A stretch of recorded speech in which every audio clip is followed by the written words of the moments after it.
Hello and welcome to day 7 of Santa's Story Shed, and today we do actually have a story rather than a poem because I was asked to read a story.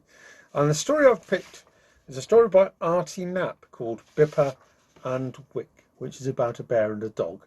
And I am dedicating this story to Kathryn Greene Beck and her family, all the little Becklets.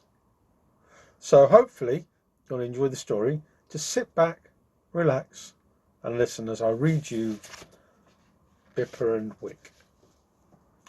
The snow had turned the forest into a winter wonderland, and as the bears worked hard to get their den prepared for the long winter ahead, the ice on the trees snapped aloud. The hard work made the bears very sleepy, and their yawns could be heard from far away. There was one bear amongst them, however, that had no intention of taking a long winter's nap. His name was Bipper, and he didn't understand the need to sleep for such a long time. It was Bipper's first winter, and instead of hibernating, he wanted to explore the forest for the first time by himself. Bipper was the youngest and smallest bear in the family, and the older siblings never let him forget it. He was constantly teased about his size and age. As the bears prepared to enter their den, Bipper stretched his legs and rested next to a pine tree. "You're going to fall asleep before we've even entered the den, Bipper?" asked one of the older brother bears. "Oh, just taking a little break, that's all," said Bipper. "You haven't been doing much to help out," said Bipper's oldest sister. "What are you so tired from?" "I'm not that tired. And if you ask me, it's a waste of time sleeping for so long. I would rather be out having fun in the forest," said Bipper. "Bipper, even though you're a bear, try not to be such a bear to be around," said Bipper's mamma. All of Bipper's brothers and sisters laughed at Mama Bear's comment. "Bipper, in order to be rested for springtime, we bears need to hibernate during the winter," said Mama Bear. "Yes, Mama," replied Bipper. Bipper kept to himself for the rest of the evening while the other bears prepared to settle down for their long winter nap. Bipper knew once the other bears fell asleep, he could leave the den without being noticed, and that's exactly what Bipper did. After all the other bears began to snore, Bipper quietly sneaked out of the den and into the forest. At first, Bipper was happy with his newfound freedom and loved being able to do whatever he wanted. He rolled around in the snow and repeatedly fell to the ground to make snow angels. But after some time passed, Bipper started to feel lonely and missed his family. The berries he was accustomed to eating off the trees were long gone, and he found himself growing very hungry. Bipper had also travelled a great distance, and even though he had a powerful sense of smell, he was finding it hard to find his way back to the den. One evening, with nothing but the moonlight above and a pesky owl repeatedly asking him who he was, Bipper decided it was time to go home for good. Suddenly, out of nowhere, a horrible, creepy sound could be heard close by. The noise startled Bipper, so he looked around to see where it's coming from. He didn't see anything. The horrible, creepy sound could be heard again, and this time Bipper knew it was growing closer. "Who's there?" said Bipper. "I'm a bear, so you'd better watch out." At that moment, a little dog peeked at Bipper from behind a tree. It was the little dog stepping on old fallen limbs that was causing the creepy noise. "Oh, please don't hurt me, Mr. Bear. I'm just a little dog." "Relax," said Bipper. "I'm not going to hurt you." "Well, that's a relief to hear, but aren't bears meat eaters?" asked the little dog. "Yeah, we're meat eaters, all right, but I don't want to hurt anyone," said Bipper. "Lucky me," said the little dog.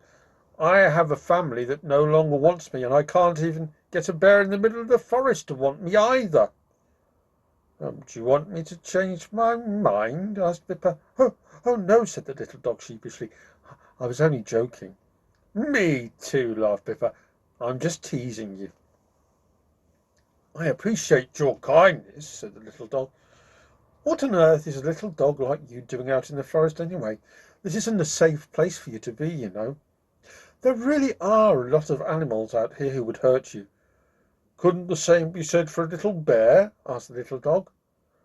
Not you too, said Bipper. Bipper cusped his paw over his face and said, now I have the dog the size of my arm calling me little. You appear to be a very young bear, so I'm surprised to see you out in the forest by yourself. That's all I meant. Well, I am young, and yes, I am a little bear, said Bipper. Until I get older, there's nothing I can do about it. I can't wait until then. Why do you want to grow up so fast? Asked the little dog. I'm tired of being teased about my age and size. As my grandmother used to say when I was a pup, don't wish your time away. Enjoy thy youth, said the little dog. You'll be a big old bear before you know it. Years from now, you'll look back and wish you were still a little cub. Earlier, you asked why I'm out here. Do you still want to know why? Yeah, I'm curious, replied Bipper.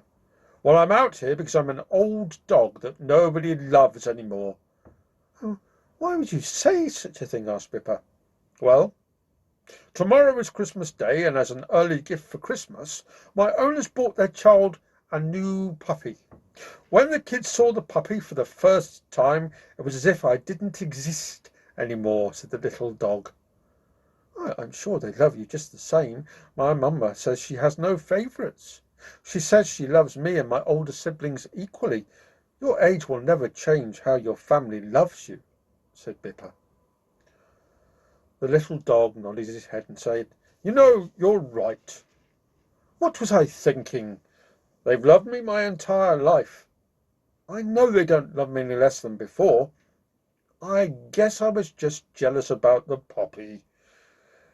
You have great wisdom for being such a young bear. Listen to your own advice about family, and you won't be so frustrated about being teased. Take it from an old dog. Being young is a wonderful thing, so enjoy it and have fun. What's your name, by the way? Bipper. What's yours? Wick's my name, said the little dog. Bipper and Wick shook paws and promised to help each other find their ways home. To help ease the burden of such a long trek, Bipper and Wick laughed and played in the snow. Much to Bipper's surprise, however, Wick started to bark out Christmas carols along the way. About a dozen rabbits popped their heads out of their holes to see what was going on.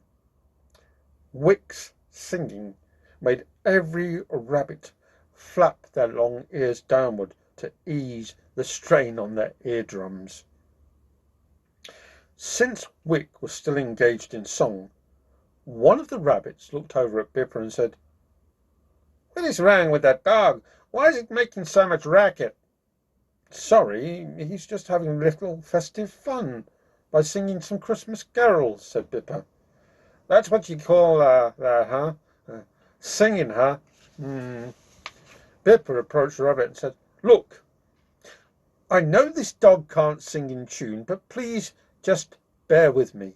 We're on our way home, and he just wants to spread a little holiday cheer.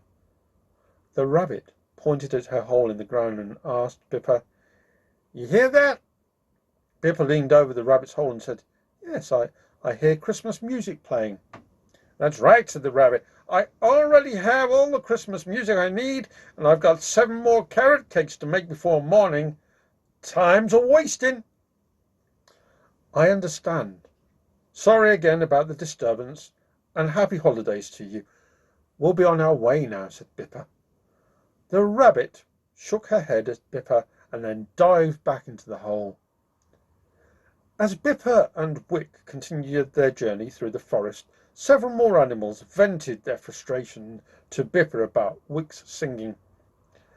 A squirrel even claimed Wick's singing caused her peanut cake to turn upside down. Enough was enough. The sound of Wick's singing was so bad, Bipper thought it was going to wake every animal in the entire forest up.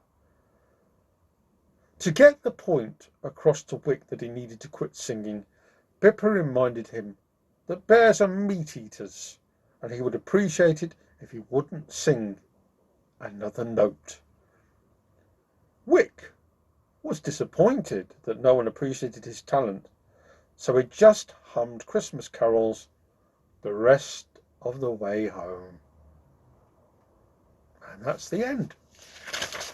I hope that you enjoyed the story of Bipper and Wick by Artie Knapp. If you have any stories or poems that you'd like to hear, or even if you've written one yourself, you can send them to thestoryshed@gmail.com. That's thestoryshed@gmail.com. If you have any suggestions or comments, or any dedications that you'd like to make, have made on the channel, then just let us know at the same email address. And for the time being, bye bye, bye bye, bye bye.